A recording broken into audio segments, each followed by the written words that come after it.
नमस्कार। अभी हम पूर्वी चंपारण जिले के केसरिया बौद्ध स्तूप जो विश्व का सबसे बड़ा स्तूप है वहां पर आए हुए हैं। यहां पर आने के बाद जब हमने चारों तरफ घूमा तो हमें एक शौचालय मिला है जो यहाँ पर नरेंद्र मोदी जी के स्वच्छता कार्यक्रम का एक प्रतीक है और यह प्रतीक सिर्फ नमूना के रूप में रह गया है। यहाँ पर न पानी की व्यवस्था है न लोगों के आने जाने की व्यवस्था है। क्या आप बता सकते हैं कि इसका रास्ता किधर से? तो आप आइए और देखिए कि इधर किस तरह से इसमें सैलानी आते हैं, विदेश से आते हैं और उन लोगों के लिए मतलब एक शौच कर्म करने की व्यवस्था नहीं रहती है। और आप देखेंगे कि यह ताला मारा हुआ है और किसी भी प्रशासनिक पदाधिकारी का, सरकार का यहाँ पर ध्यान नहीं है कि जो विदेशी सैलानी आएंगे वो कैसे इस शौचालय का उपयोग करेंगे। यहाँ पर जो स्थिति आप देख रहे हैं वो आप लोग कैमरे के माध्यम से देखिए और ये तमाम परिस्थितियां यहाँ बनी हुई है। ये एक सरकार का और प्रशासनिक पदाधिकारियों के उपेक्षा का विषय बना हुआ है।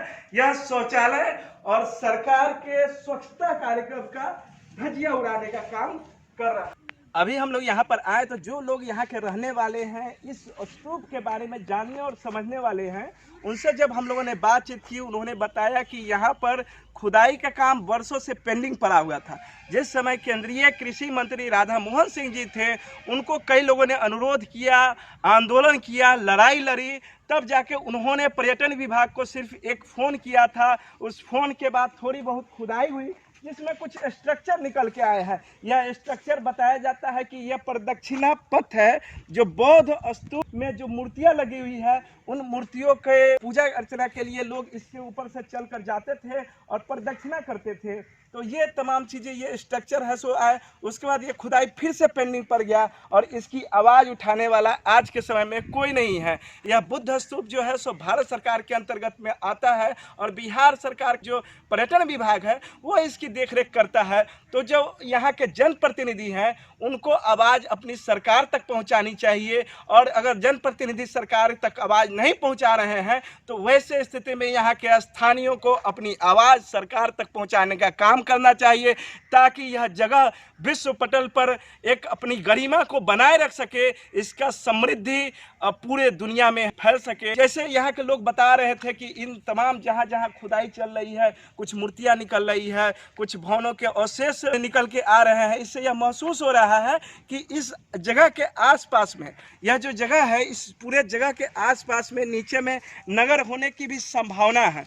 यह एक नियम है, जो भी इस पुरातात्विक स्थल है इसके 100 मीटर के रेंज में कोई भी पक्का कंस्ट्रक्शन खड़ा नहीं किया जा सकता है और 100 मीटर से लेकर 300 मीटर के अंदर में यदि कोई पक्का कंस्ट्रक्शन खड़ा किया जाएगा तो उसके लिए परमिशन यहाँ के विभाग से लेनी पड़ेगी। एक बात समझना होगा, यहाँ के लोगों को, यहाँ के संस्कृति को, यहाँ के इस भव्यता को बचाने के लिए खुद आगे आना होगा। जब हम लोग यहाँ पर आए तो देखें कि इस जगह की कुछ खुदाई की हुई है और कुछ खुदाई बाकी है।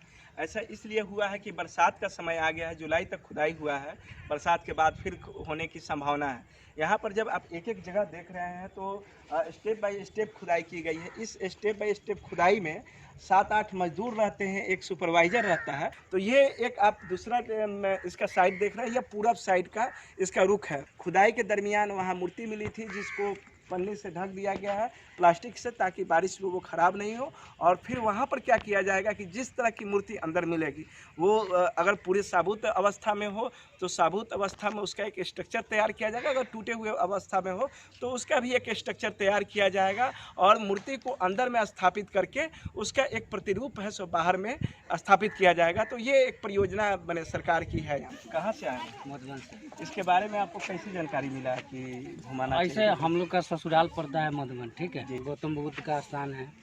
हम लोग तो बहुत पहले से ही जानते हैं इसके बारे में। अब यहाँ पर सुविधाएं विकसित होंगी तो और भी लोग आएंगे और भी विदेश विदेश के सभी लोग आएंगे। जी जी। आपका नाम क्या होगा? बबलू कुमार। ये जब तक है तब तक हम लोग दिखा रहे हैं, अगर सरकार ध्यान नहीं देगी तो उस स्थिति में है सो फिर ये दिखाने के लायक भी नहीं रहेगा। तो आप इसके लिए आवाज़ उठाना चाहेंगे? हाँ, उठाना चाहेंगे कि इसको और बढ़िया से बनाया जाए, इसको सुरक्षित रखा जाए। इसको हर एक मूर्ति का असर नहीं था। अच्छा, आप लोगों को लगता है कि यहाँ पर कोई अगर गाइड वाइड रहता जनरल पब्लिक को बताने के लिए कहाँ पर क्या है, किस जगह से पूजा होता था, इसके पीछे कहानी क्या है, ये सब बताने की आप लोगों को लगता है कि जरूरत है? मैंने जैसे आप लोग आते हैं देख के चले गए लेकिन इसके बारे में जान नहीं रहे, पूरा जानकारी नहीं, पूरा डिटेल जानकारी लोग को तो ये ये आप लोग महसूस करते हैं कि यहाँ एक गाइड होना चाहिए आम पब्लिक के लिए, जो कोई भी अगर टीम आया जी जी। तो फिर मैंने आपको बताया उसके हाँ, बाद। यहाँ के लिए गाइड होना चाहिए, एक आदमी को सिचुएशन देना चाहिए, सुझाव देना चाहिए कि यहाँ पे क्या है और क्या बात नहीं है, है। जैसे कि यहाँ पे कोई आदमी नहीं है बताने के लिए, तो जो पहले जो था उसका चित्र रहना चाहिए कि आदमी देख के महसूस करे कि यहाँ पे ऐसे ऐसे पहले था। यहाँ का जो सबसे ऊपर वाला भाग आप देख रहे हैं, जो गोल का स्ट्रक्चर है, गोलाकार स्ट्रक्चर है, कभी वो 70 फीट से ज़्यादा हुआ करता था। लॉर्ड कनिंगम जब 1861 ईस्वी में जब यहाँ पे आए थे तो उन्होंने उस 70 फीट के स्ट्रक्चर को 68 फीट तक एक साइड से काटा था। 1934 के भूकंप में ऊपर से 35 फीट ढह गया था और उसका 35 फीट जो रेसिड्यूअल है, जो अभी आपके सामने दिख रहा है वहाँ, ये जीर्ण शीर्ण हालत है, जिस पे हमारे यहाँ की सरकार भी कुछ विशेष ध्यान नहीं दे रही है, कुछ विशेष इसके जीर्णोद्धार के लिए कुछ काम नहीं किया जा रहा है।